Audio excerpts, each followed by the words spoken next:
And we are live. Good morning. This is Patrick Lee, and it's time for Midweek Motivation Live. A little bit of a different topic today. We're going to give people just a second to start tuning in. People are already showing up in the viewership. We'll give people just a second. 10 o'clock on a Wednesday morning.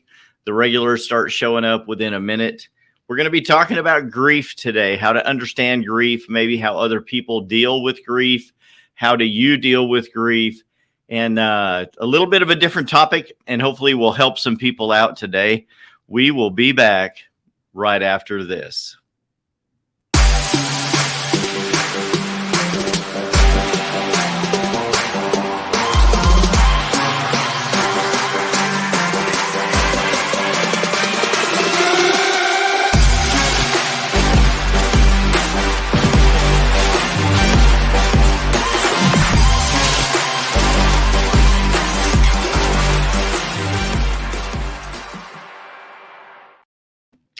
Good morning. I hope everyone is doing well today. People are already coming into the comments. Hey, Pete, good morning. Good to see you on here. Welcome to Midweek Motivation Live with Patrick Lee, now on all major podcast platforms. Don't know how long I'm going to say that. It's pretty cool to us that we're on all of these podcast platforms. And we may continue to say that for another few shows, but most of you know, we just want everyone to know wherever you go to watch podcasts, you can watch Midweek Motivation Live with Patrick Lee. We're going to be talking about a topic today that may help some of you. It has helped me. It has been very prevalent in my life lately, as well as over the last couple of years. And we've talked about the topic and its effect on people in a different way. But today we're going to be talking about grief, and we can talk about it in a very positive manner today. Not going to try to get real heavy on you, but I want to help some of you. Many of you are going through stages in your life right now where you are grieving, and I want to try to help you if I can. Some of the things that have helped me lately, the thing that many of you can probably attest to, and many of you have said to me in conversation and other things, hey, Marlene, great to see you watching the show today. Awesome.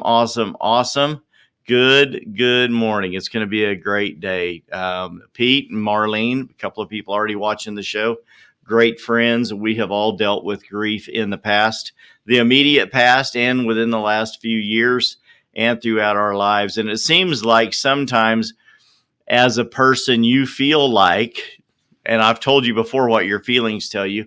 Your feelings basically tell you what you feel. They don't always tell you what's real. They just tell you what you feel. So sometimes it feels like we are being picked on. We are being overburdened. I don't know anyone that's gone through more grief than me, and there are many people that are, and we may not know that, but everyone goes through grief from time to time, and some people, it feels like, go through an unfair amount of grief. Good morning, Gina. Love you, girl. Good to see you on here.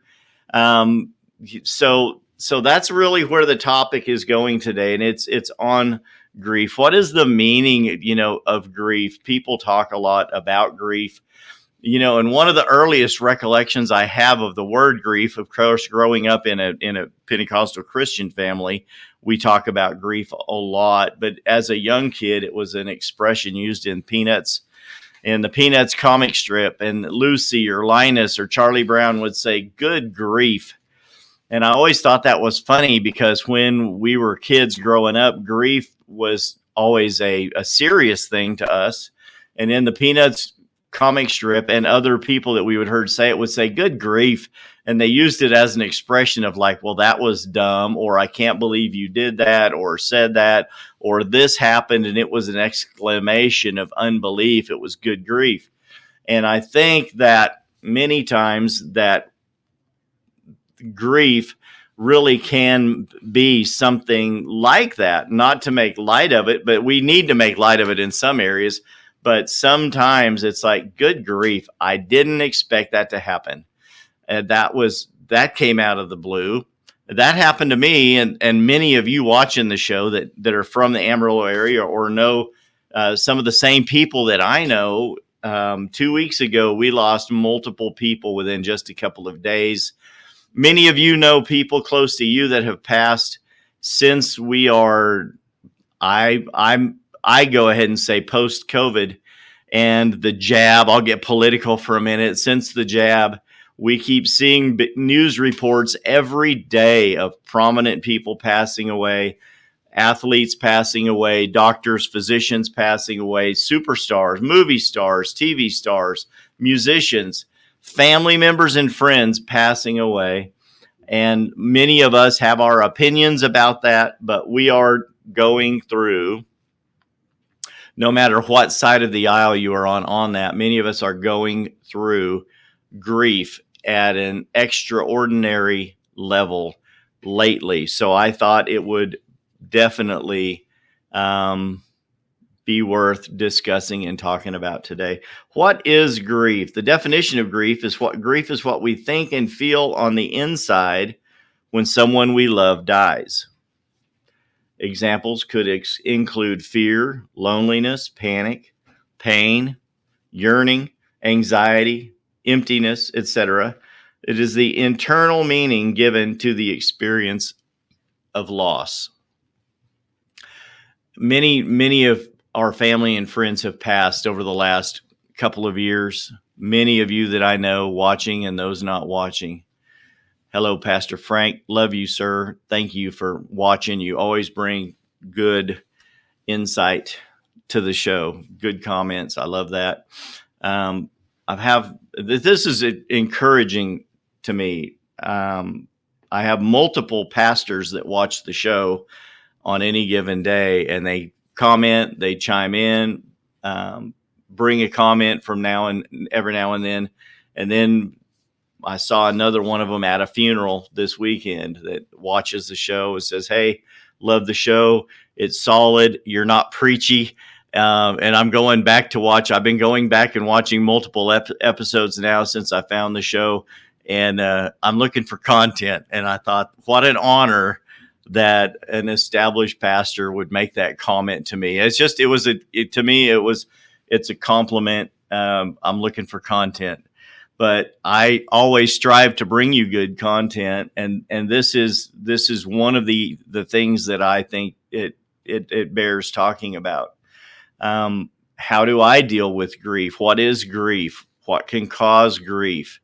Many things can cause grief in our life, and anything from the loss of a pet to the loss of a job to the loss of a friendship, a relationship. We talk a lot about relationships on here, and I have seen friends end relationships badly, and I've seen friends that have ended relationships that were not beneficial, and ended them right and move on. But those that have ended relationships badly, I've seen that cause them to grieve. Many times we grieve the loss of the relationship, even when we were the one that caused the relationship to end.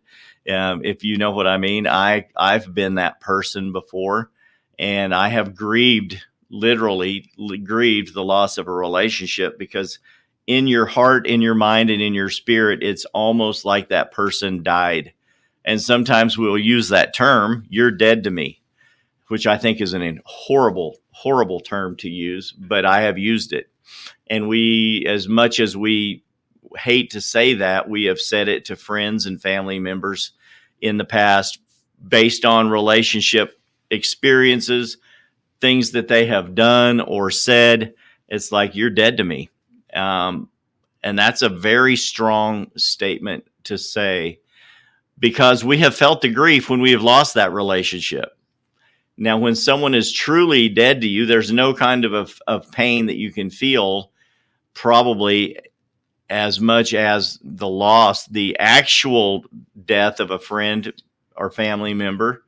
I have heard from my parents, from other parents, in-laws, friends, family members, that the loss of a spouse is a loss that no one will ever experience or never understand until they have experienced that. And I've also heard from my own mother and other people who have lost a child that there is no grief like the feeling you feel at the loss of one of your own children. It's not natural that your child would pass before the parent. It's not natural or not fair in life that one spouse would pass before the other. I think most spouses that love each other would like, if they're going to pass, they would like to pass immediately together. Maybe in a major accident, a car wreck where they're not in pain and they immediately pass together, or they are raptured, or they both pass in their sleep and wake up in heaven together. So I think that's a romantic notion, and it very seldom happens, other than in the book, in the movie The Notebook. What a romantic way for them both to pass in bed, holding each other's hands. So, but life isn't like that, and grief is real. Grief hurts. It causes us pain in many different ways. The question I want to ask you today is, how do you let it affect you? How do I let grief affect me? 2 weeks ago on the show, I didn't know this at the time, but I used a personal friend as an example on the show. I didn't mention his name, but we were talking about forgiveness. And I talked to you about wanting to leave a legacy of being a person who forgives. And as an example, I used a friend of mine that left a legacy of being quick to ask for forgiveness or quick to repent. To me and to many other people, we worked together. He was a friend. We attended church together for years. And that was my friend, Jay Purdue. And many people were stricken with grief a couple of weeks ago. The night after I aired that show, Jay Purdue passed from this life into the next. And I had no idea that day, other than the Lord put him on my heart to use as an example, because he was a great example to use as in the legacy of being quick to repent of things that they had done wrong or said wrong to other people. And it's like a childlike attitude, which was wonderful about Jay. This attitude that he had that was very much like a child. He was always inquisitive, always seeking out new things, never let anyone tell him no, or you can't do that. He was like, I'll show you, or let me try. But many times Jay would say something that would be offensive. Many times Jay would make a joke that someone would take wrong. Jay would get mad at somebody without knowing all of the facts. Jay has yelled and screamed at me, and within an hour, we were best friends again. And I have said things to Jay in the past as well that I was like, and I can say this now, but I could say it before we were still friends after all of these years. I'm like, that was a dumb thing to say. And he'd say, you're right. And he would turn around and apologize. Jay was quick to repent. He was quick to ask you to forgive him. I'm sorry, forgive me. And that night after I aired the show, I didn't use his name in the show, but many of you that knew Jay Purdue know that was Jay. And even if you watched the show at that time and didn't know I said Jay when I talked about that legacy, those of you that knew Jay probably figured that's probably who I was talking about. And Jay passed from this life into the next that very night. And we said our last goodbyes at his service this weekend.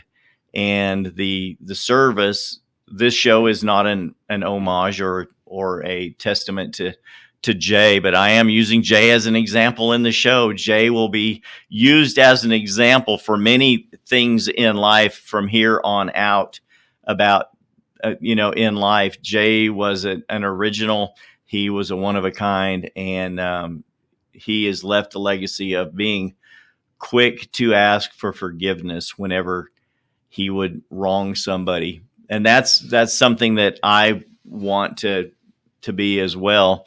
But these kind of grieving instances affect all of us in many different ways. How do I let it affect me? The funeral for Jay was at probably the largest church in town, and it was expectedly a packed house. standing room only, nearly hundreds and hundreds of people there to pay their last respects to Jay.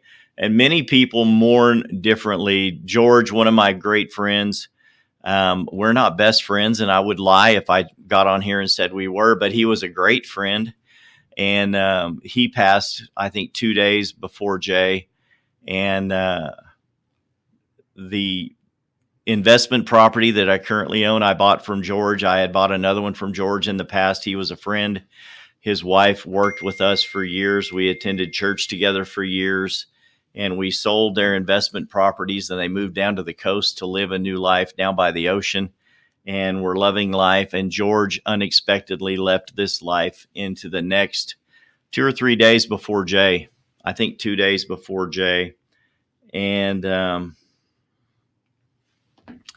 tell you, we miss George as well. Many people have passed from this life into the next rather recently, all within days of each other, and it causes us to wonder, how do we deal with grief? And I've dealt with grief for George and Jay differently. I've dealt with the passing of my sister over 25 years ago. That still hits me in waves from time to time. And here's the funny thing about that: good grief. Can you believe this, Patrick Lee? It's been 25 years. Are you not over your sister's passing? No, we never get over it. It just changes. The emotion changes, but it still comes back from time to time. And we remember these people fondly, and we choose to believe the best about them, and we remember the best parts of them. I had moved to Texas when I was 19 and a half, 20 years old.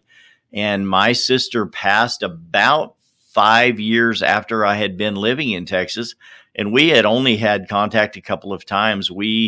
Maybe 6 or 7 years after I moved away. And I was living in New Mexico. Candace, my oldest daughter, was about a year old. And we had went out to Oregon for her birthday for a vacation. And we stayed at my sister's house. We had a great party for Candace's birthday. We came back. We were living in New Mexico at the time. And about a year later, I got the call that my sister had been killed. But we had only seen each other a couple of times over a 5 or 6 year period. She was my favorite. I believe I was her favorite. That's what I choose to believe. Of the 5 kids, she loved the Lord just like I did. We used to sing together. We attended church, the big family. We all went to church together. And I always believed the best about her, and I believe she believed the best about me. And she loved my wife, which was wonderful. And I thought, how intuitive. My sister, my favorite, loves my wife. And that was very encouraging to me because I valued her judgment highly. George was a good friend. How do I let his grief affect me? How do I let Jay's grief affect me? How do you let grief affect you? Many of you have lost mothers and fathers and brothers and sisters lately over the past couple of years. And I've dealt with some of you. I've been through some of that with some of you that watch the show. And we let grief affect us in different ways. And some of us are overcome with grief, inconsolable, uncontrollable, sobbing, the mourning. And there is a difference between grief and mourning. And actually, mourning is the outward effect of grief. Grief is the internal emotion we feel, but the mourning is the outward showing or indication of that level of grief. So there are the strong, silent type, and they keep it all in. Many of those that are the strong, silent type, they bottle up their grief to the point that it causes some kind of psychological trauma to them in the future. It does manifest in other ways. It manifests in poor health, in lack of sleep. It can manifest itself in heart trouble. So not only is poor health and overall, but heart condition, psychological conditions, nervous tics, things that you don't understand. And then it also manifests itself in changes in your mannerisms, changes in the way you relate to others. Extreme pain and grief left unresolved can cause you to become a very introverted or bitter person. You no longer want to relate to your family and friends. You don't want to go out in public. I think that that's unhealthy, and many professionals would tell you that that's unhealthy. It's not good for us to isolate ourselves from those that love us. But there are people in my own family that have done that because of grief. There are people that are good friends of mine that have done that. They choose to isolate themselves away from everyone. And then there are the people that are offended if you do not feel the same grief that they do.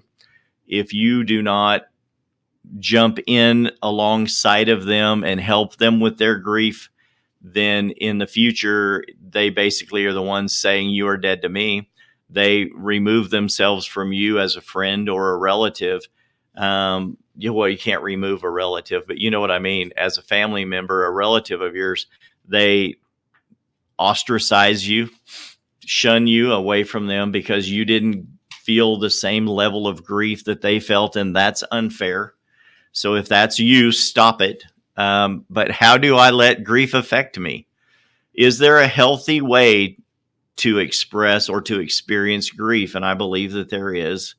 And number one, of course, the best way to experience grief or to move through grief is with love. And I think that love bears all. We know the verses from the Bible that talks about it. It believes the best in everybody. It lifts everyone else up but themselves. Self-deprecation is only good to a small extent. It's good for us to believe the best in ourselves, but not to always lift ourselves up or be bragging and boastful, but be more humble. Self-deprecation, that's what that is. Be a little bit more humble.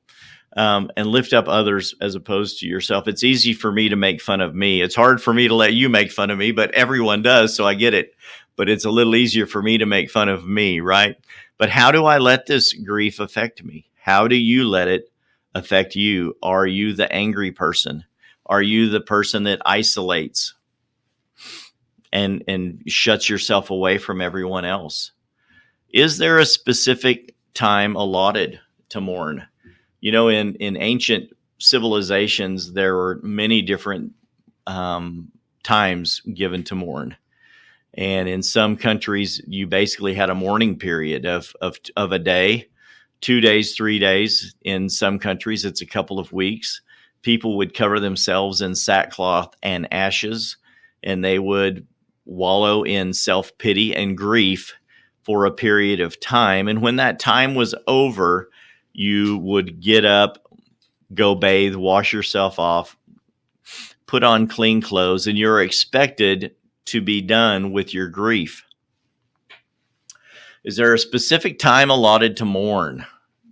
Is there a specific time allotted to mourn? I think that depends on what we are mourning. The passing of a child, the passing of a parent, the passing of your spouse, very traumatic. Probably more time would be allotted to understand the mourning process, the grieving process that people are going through when they lose someone that close. The loss of a friend, as traumatic as it may be, is if that friend is a friend that is as close as a brother, your brother from another mother, your sister from another mister, it's that can be tough as well. But do we stay in grief? Is there a time? I don't think there's a time. I think that like I said, it depends on the level of relationship.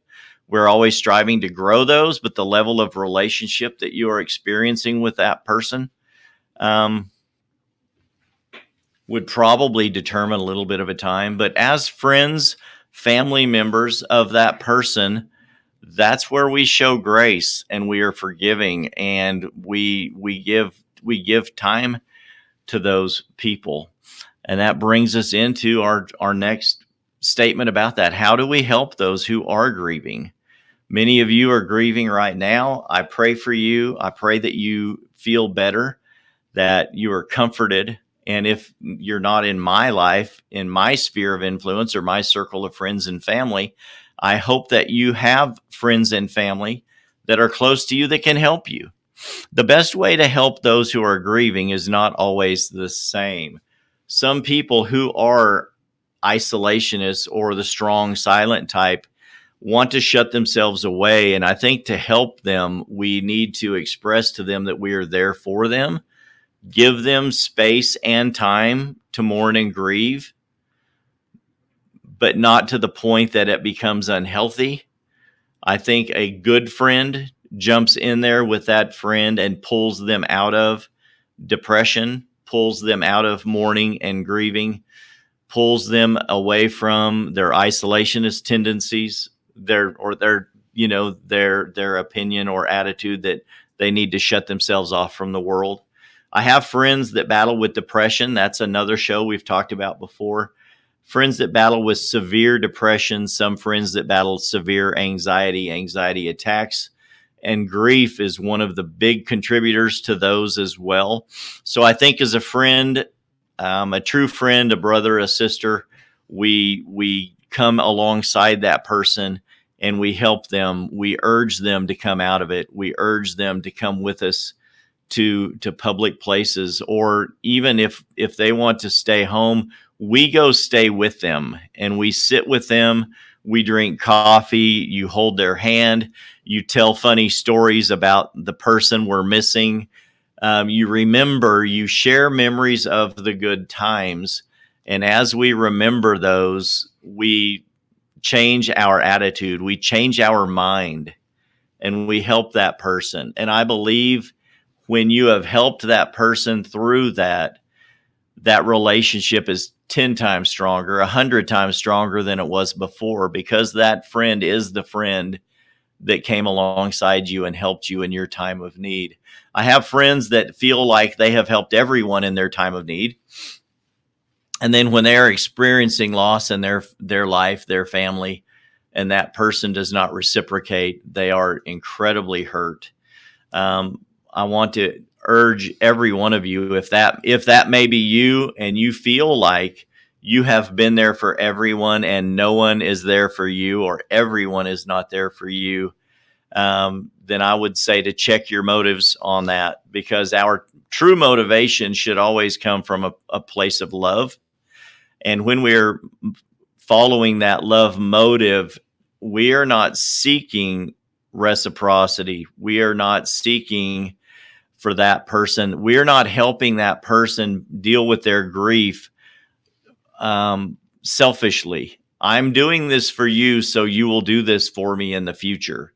That's the wrong attitude. When we truly help someone with their grief, we are doing it from an attitude of love to help that person become better. We're sowing into that person. The law of reciprocity, the seed time and harvest, does come into play, but that comes into play on a spiritual level as a law on a different level. And if you're doing it for selfish motives, if you're doing it giving to receive, you're going to have a whole lot of trouble receiving in the future. You need to give out of love and care for the friend or family member that you are helping, and let that law come into play in the future. It may be that a new person in your life comes alongside of you when you're grieving, when the others do not. Friends and family members come and go. Relationships come and go. Try to remember the person that needs help and go and help them. And then finally, I want to talk to you about two different things. Are you the kind of person who empathizes or sympathizes? And when we are grieving, I believe we need both. There are people that express empathy. Empathy basically means understanding. So I can understand someone's grief. I can say I have been there with them. I can walk through that with them. I understand their grief. If they're not close to you, you have felt grief in the past and you can empathize with someone who is suffering loss. And then there are sympathizers, people who can sympathize. Now, that's totally different. And the person who is expressing empathy has walked through it. They understand it. and they can share that with you and help you. If you have never been through what they are going through or have gone through, you can still help them by showing sympathy to that person. I care for you. I love you. I would like to help you. I may not understand exactly what you're going through, but I want you to know that I'm here for you.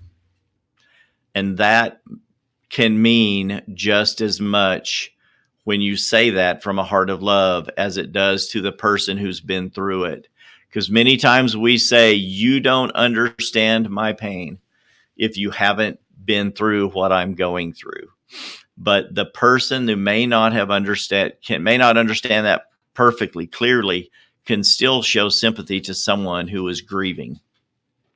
And I would encourage both of you to decide who that person is today. Who do you want to be? And I think that we will be both from time to time.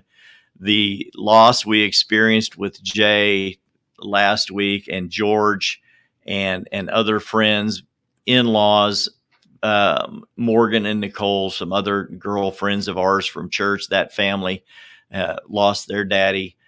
Many people have lost their mom, their dad, their brother, their sister, their child over the last few years, and over even in years past. And if we've been through it, we empathize. If we care for that person, we sympathize, and we help that person deal with grief. Finally, I want to leave you with these words: be encouraged and thankful.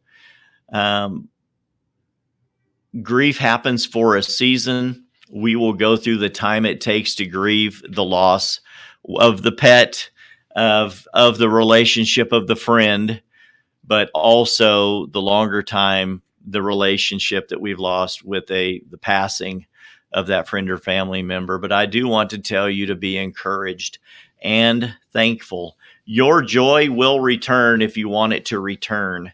Your lightheartedness will come back through the help of friends and family, those who walk through this with you. At Jay's funeral the other day, it took three pastors 3 hours to eulogize and preach the funeral of Jay Purdue, and many of them shared the same stories. And thankfully, I was able, in my mind, and my wife and family members, those that knew me and knew Jay, I was not discouraged. I was encouraged and thankful that I shared a part in many of the stories that were told about Jay. And I was like, I remember that story. I was there. I remember that story. I'm the man that cut his ears away from the side of his head when he super glued them to his head because he thought his ears stuck out too far.